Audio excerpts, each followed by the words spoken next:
Hey, what's up YouTube? It's your friend Anonymous Bosk again. I just wanted to say that this video is sponsored by me, so I'm gonna have an advertisement for myself.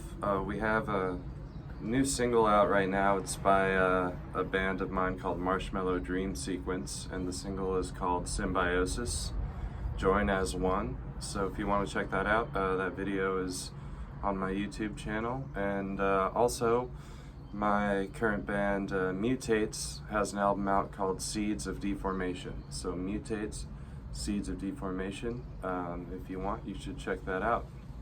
Okay, now on to the purpose for this video. It's to talk about some of my favorite albums recently, and just of bands that you may or may not know, and hopefully if you're watching this and you're interested in finding out about some new music, I'll be talking about some albums I really love by bands that I also really love as well here. So, alright, without further ado, the first one I'm going to start with is the Osees. The Osees are a band from San Francisco. They're my favorite band right now, and the album that I want to talk about by them, they have very many of them. The album I want to talk about by them is called Face Stabber.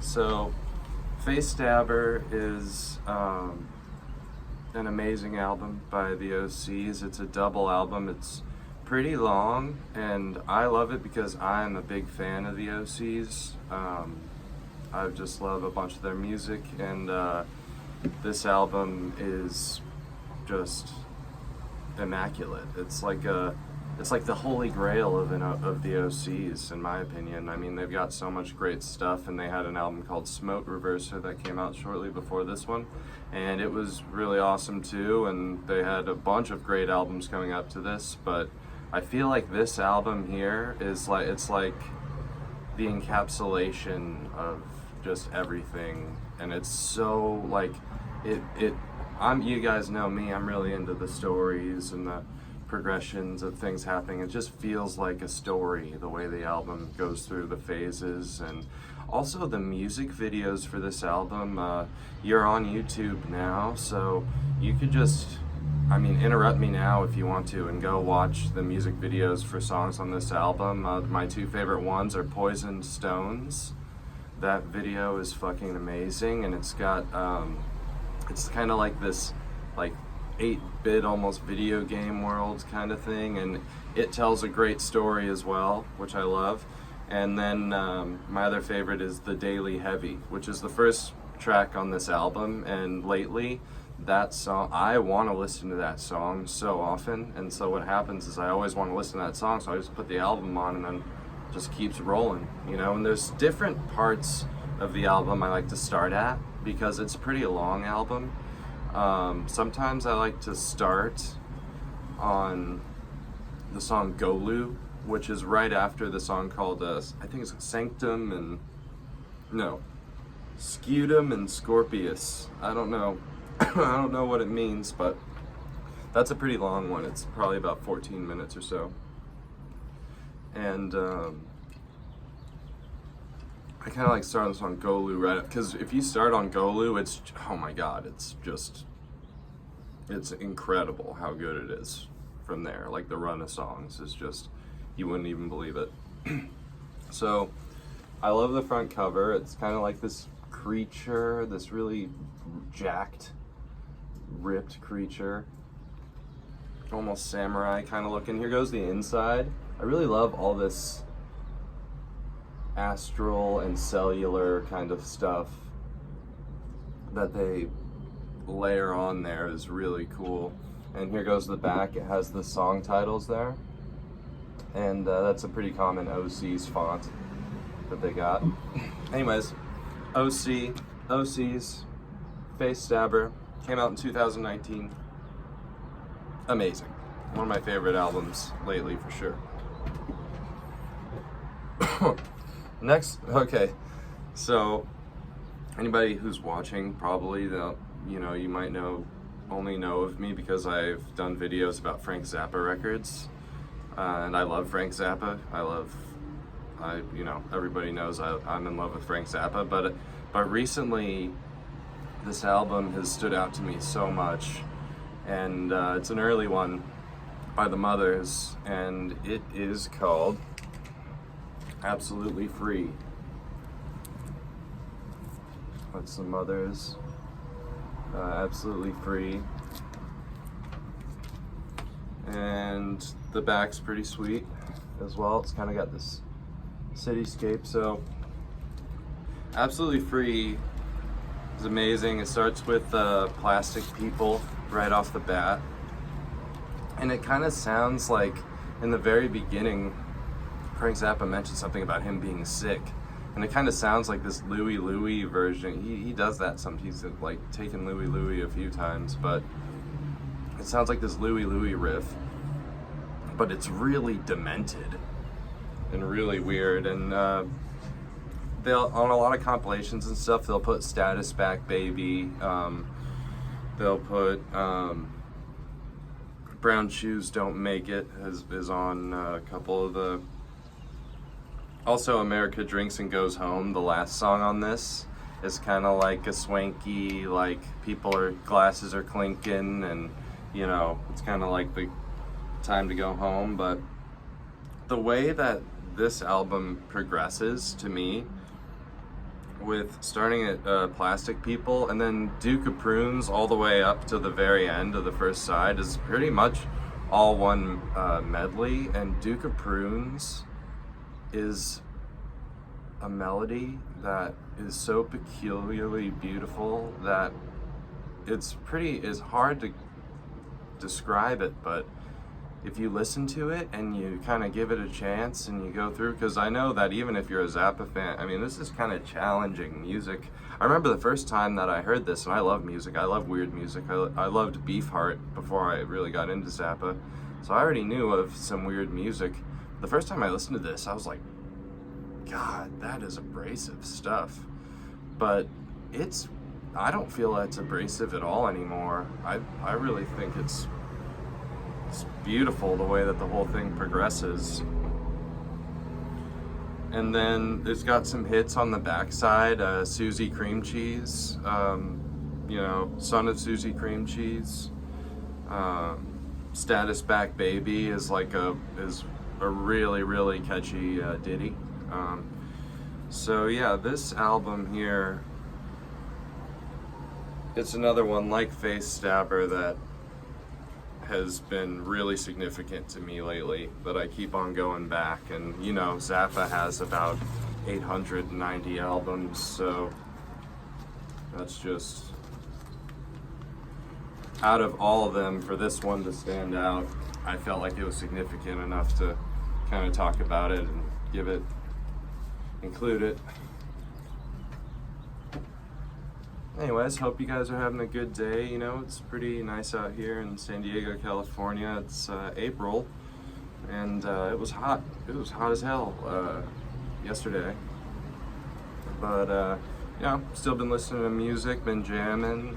Things have been going good in Anonymous Boss Land. So my band Mutates may be having a show over here at the Kensington Club on the 22nd, but of course it's never really, it's hard to finalize. We're trying to make it happen. We're talking to the club owner and stuff, but he's not answering me. So, but anyways, yeah, music is a really important thing in my life. I love writing songs and making music, and also listening to music 24/7, and that's kind of why I like to do the videos of me, because ordinarily I wouldn't choose to say, oh, I'm gonna film myself and try to entertain people. It's not really natural for me, but I do think that it's cool to share music and people who might be into similar music to hear my opinion and what my thoughts are on it, and I care deeply about it, so it's something I want to share with you guys. A lot of The Osees are definitely a huge influence on my band's music. I mean, we want to sound like, if you know, anything like the Osees would be great.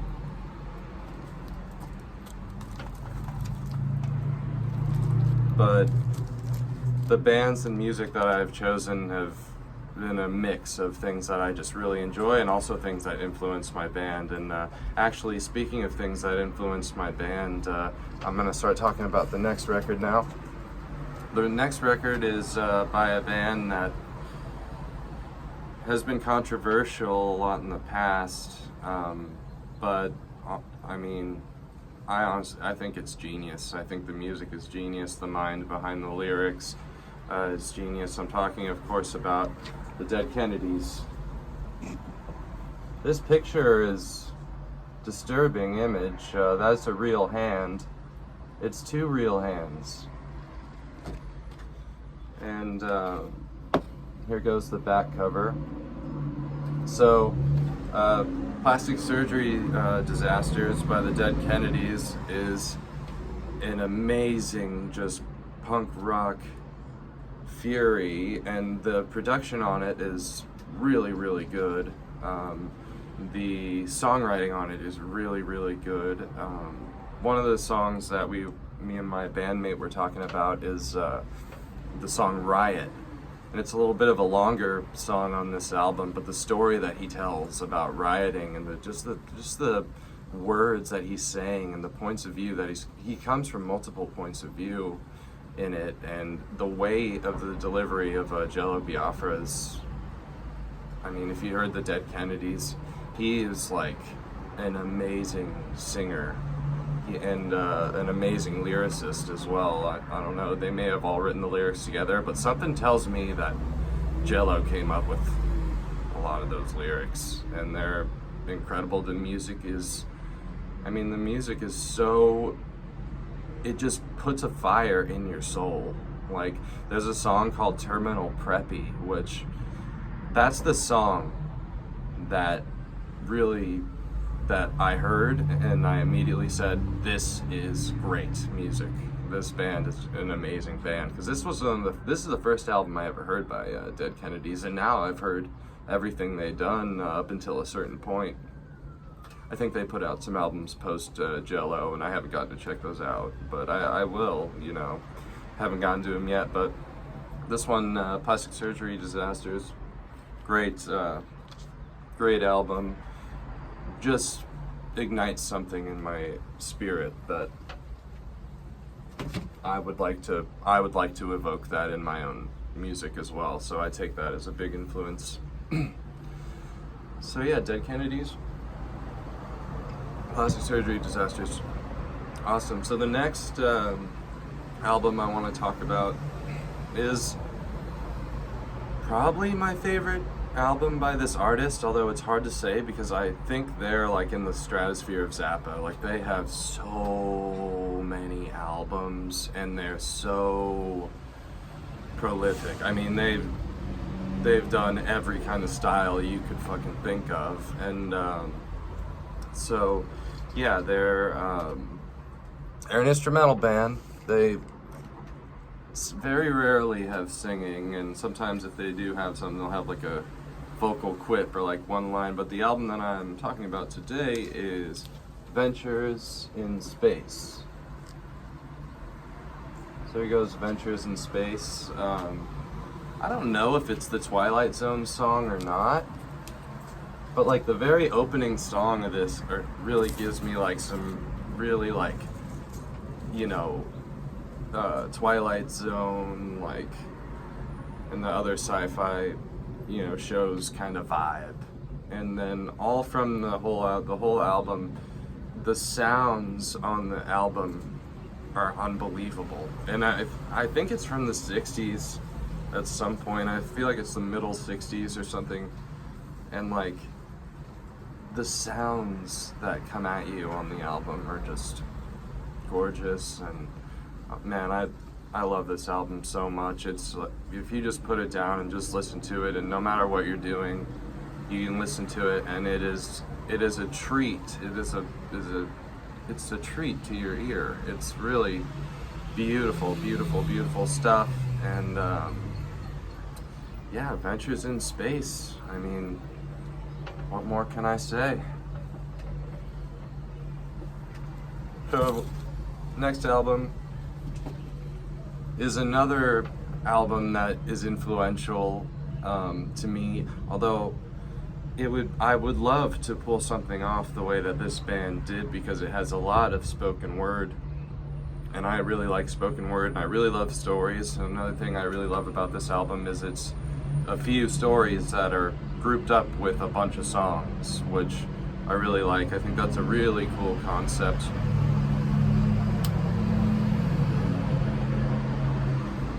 So the album that I'm talking about now is Murder of the Universe, King Gizzard and the Lizard Wizard. The cover is so, like, awesomely ominous. And the album's called Murder of the Universe, so it's pretty, you know, it's heavy. It's heavy.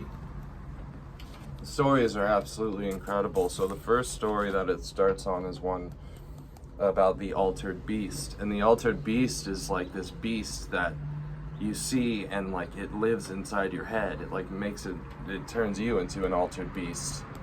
And it's this whole, the music is among the greatest music that King Gizzard has ever made, I think. Actually, on this entire album, this is my favorite album by King Gizzard. A lot of people don't like it because of the spoken word, but I think that that's really fucking neat, and it's hard to pull that off. And so that's definitely something that I would like to explore, but it's really difficult to do it. And they nailed it. Every single song, every single story. So the Altered Beast, then it's the Lord of Lightning versus the Balrog. And the Lord of Lightning, the song is a banger. And the story is about the Lord of Lightning. It kind of establishes him, and then it establishes the Balrog as this evil, hellish kind of demon, but neither one of them are really good. Like, people are afraid of both of them, you know? They're monsters.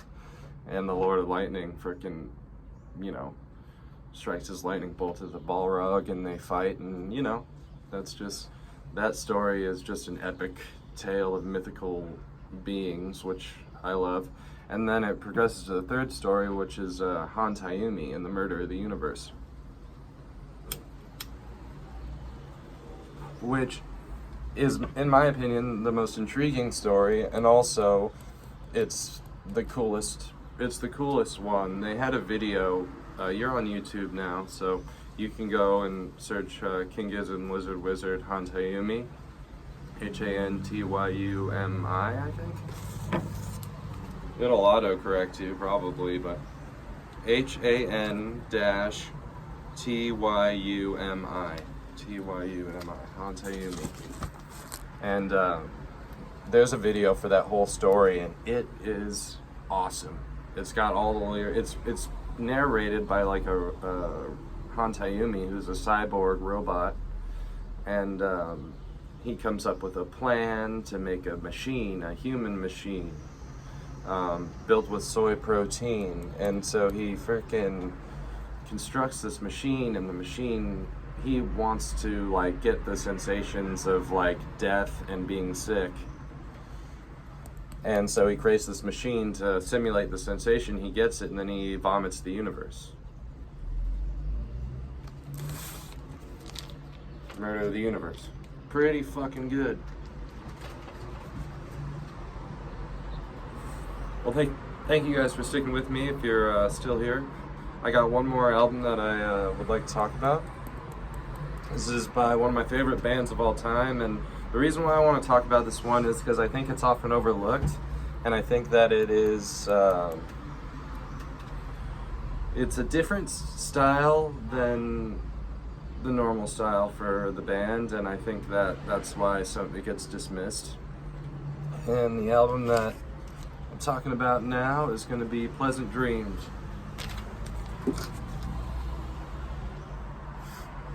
Pleasant Dreams by the Ramones. that cover right there is pretty damn cool. Then you got the back.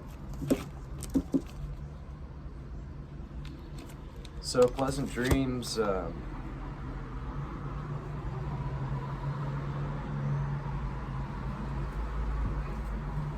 Pleasant Dreams is more of a pop album. Honestly, the songs are kind of pop, but they're so good. Like the way that they're crafted, and Joey's voice for this style of music, this kind of pop, so you can tell that Joey's soul is in this album. And it has like one of my favorite, I work a 9-to-5 job, and one of my favorite songs is Not My Place in the 9-to-5 World. I don't know if that makes me what that makes me, but I love that song so much. And of course KKK Took My Baby Away. We Want the Airwaves is the first song. There's 7-Eleven. I met her at the 7-Eleven and now I'm in 7th heaven. You know, it's like a doo-woppy kind of, it's really good. The way that the songs are constructed and the style of the songs is just like, I liked End of the Century, like, you know, I like Ramones, I like all their albums, but like, this was almost like End of the Century, but like not Phil Spector, so it wasn't like full on, but like, it was still kind of like it, in the arrangement of the tunes seemed to be like really good, and I like the production on it a lot. I thought it was really good. It sucks that they never put the Ramones on the radio that much back in the day. That's why they wanted the airwaves. Let me take a look. All the songs. Don't Go is so catchy. You Sound Like You're Sick, Not My Place in the 9-to-5 World, She's a Sensation, 7-Eleven, You Didn't Mean Anything to Me, Come On Now, This Business Is Killing Me, and Sitting in My Room. Sitting in My Room is a pretty relatable song. You know, sitting in my room, record player on, you know. Sitting in my room, humming a sickening tune. You know, it's all about being kind of just vegged up in your room, just listening to records all day, which, hey, it's one way to go, you know. I mean, hey, I'm down with it. So, Ramones, Pleasant Dreams, great album. Definitely worth checking out, especially if you know of the other Ramones, like, you know, the first Ramones album. I almost was going to do the first Ramones album because, just because of, like, I Don't Want to Go Down to the Basement, Loudmouth, like, what's that one, 53rd and 3rd, like, those songs are so raw and so intense and so amazing that it's really, like, I don't know what my favorite Ramones album is, but like that portion of the first Ramones album, like kind of towards the end of it, where they have a lot of those songs, it's like bam, bam, bam, bam, bam, just doesn't stop, you know, it's so fucking good. So, anyways, alright, well, that's all I got for you today. Hope you enjoyed this video. I don't care if you like and subscribe, but if you want to, whatever. Anyways, alright, hope you're having a good one. Catch you later, bye.